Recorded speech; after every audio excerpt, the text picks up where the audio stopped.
Here's a question from a past exam asking about some regression related stuff. And we're going to start having a look at the first question, which is asking about explanatory variables or explanatory and response variables. Now, we are asked to predict the monthly expenditure from the average monthly income, which means the average monthly income is our explanatory variable. So when it asks for the explanatory variable, you would want to write the average monthly income. That is always the case. You predict the response variable from the explanatory variable. This is a rule that is never broken, and therefore it's something you might want to include in your bound reference. Second, the equation of least squares regression is to be calculated. There are certain conditions that we assume when we use the least squares regression. And one of them is that there are no outliers. So that's the first one. The second condition is that we're assuming that it's linear right now. Unless we have a look and then we decide to transform, then everything we're assuming at the start is that it's a linear relationship. The next part of the question is asking us to determine the equation of least squares regression. So this is the one we put into our calculator. And wouldn't you know it, I've got the numbers here. So what I've done is I've put the income and the expenditure in my calculator, and I'm going to find out the equation of the line. Remembering my explanatory variable is income, so I'm going to set that as my X variable. Once I've got these numbers in, I'll go calc, regression, linear regression, and my X list, which is my explanatory variable, is my income, and my Y list, which is my response variable, is my expense. Then I'll hit OK and it gives me this equation. So I'm going to first check to see what the question asks, and it says giving everything to two decimal places. So in the form y equals ax plus b, and remember I often don't want that. I often want y equals a plus bx. My a value is going to be negative 111.0 and this will be 0.8. So I'm going to quickly jot that down, that a equals negative 111.08 and that b equals 0.93. b equals 0.93, and my calculator gave that to me in the form of y equals a plus bx. So I'll just double check that, and all those numbers are correct. So therefore my equation in x and y form will be y equals negative 111.08 plus 0.93x.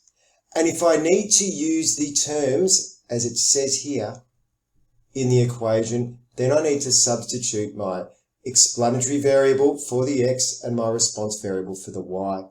So my response variable is average monthly income. No, it's not. It's expenditure. Got to be careful. Equals negative 111.08. Make sure your writing's really neat so the examiner gives you all the points you deserve, plus 0.93 times average monthly income. And there's my answer for part C. The next part of the question is asking me to interpret the slope. I've written the equation up here that the expenses is negative 111.08 plus 0.93. My gradient is my slope. So my slope, I'll write that down, equals positive 0.93. And the interpretation is that for every increase of 1 of the explanatory variable. So here it's the income. So that's done in dollars of income. So every increase of $1 of income, whatever the response variable is, so therefore in this case, the expenditure will, or better off to say, is predicted to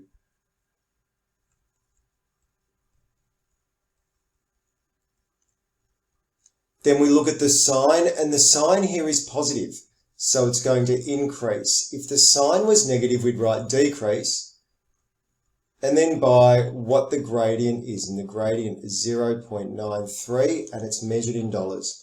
In every case when we use this, we look at this as the unit of my explanatory variable. The response variable is predicted to, and then this part is it a positive or negative gradient? And this is the unit and the number of the gradient. Every other word in this sentence remains the same for every other condition. So that's how you interpret the slope of the least squares regression line. Next, we're asked to determine and interpret the coefficient of determination. So we need to remember that that is r squared. And it's still on our calculator from when we did the calculation. So my r squared is 0.9316. So I'm going to write that down. And quite often we write it to 4 decimal places. That is now the answer to the first part, to determine the coefficient of determination. The interpretation is that variation, it can be explained by thing. So what this says is that the coefficient of determination predicts that, so this is always going to be standard, and the bits in green will be the other things. So 93.16% of the variation in the, and then we're going to use, first of all, the response variable.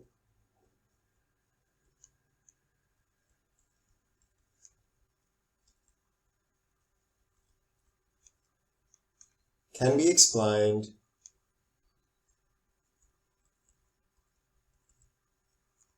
by the variation in the average monthly income. Now this sounds like a whole lot of jargon talk, but actually it is a very straightforward question to answer. So all the parts in black are what you can write for any question. You can even include, if you want, of 0.9316, which makes it even a better answer. This is your r squared represented as a percentage. The first green bit is your response variable, and the second green bit is your explanatory variable. And it will be like that in every single case where you're asked to interpret the coefficient of determination.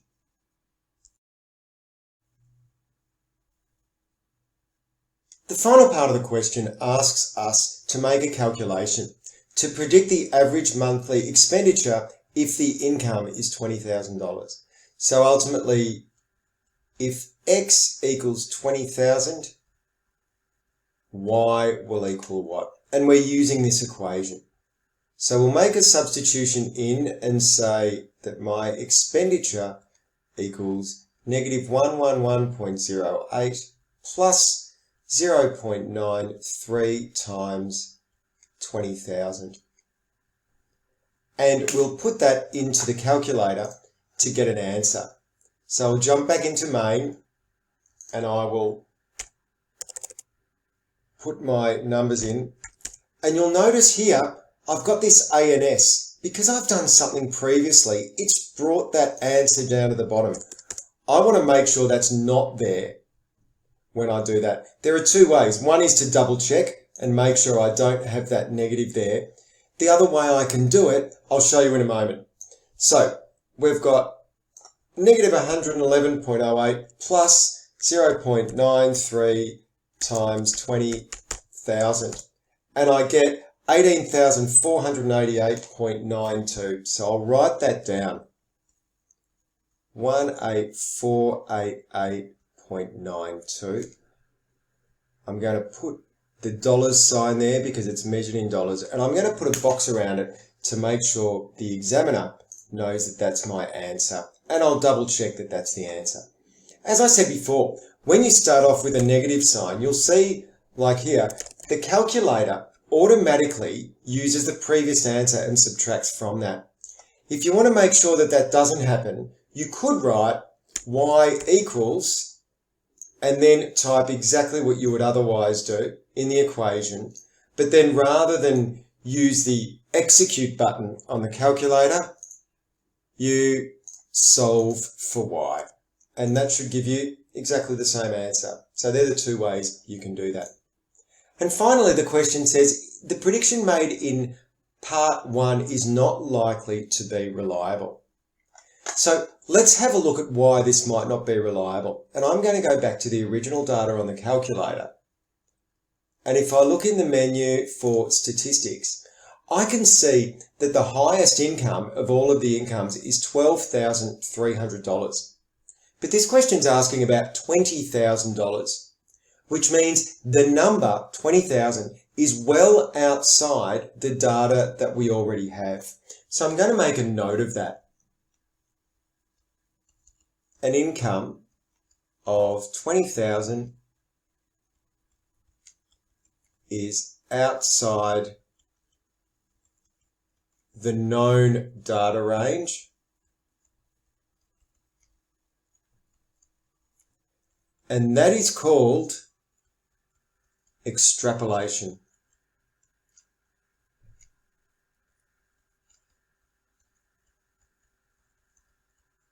And extrapolation is less reliable. A sentence like that absolutely crushes this question. The key word is extrapolating. And what we've done previously here to say it's outside of the known data range, that is defining what extrapolation is. And that's how to answer that question.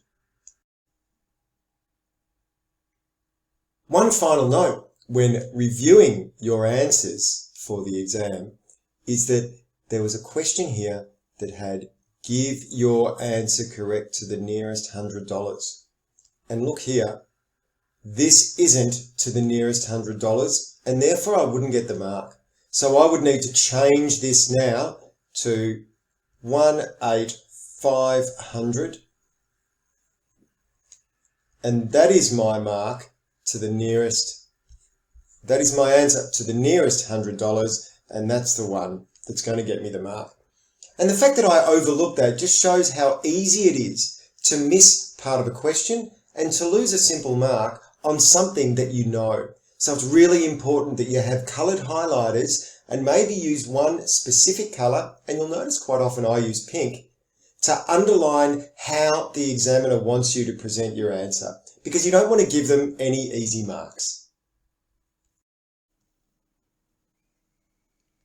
If you found this video helpful, please subscribe or like. Thanks.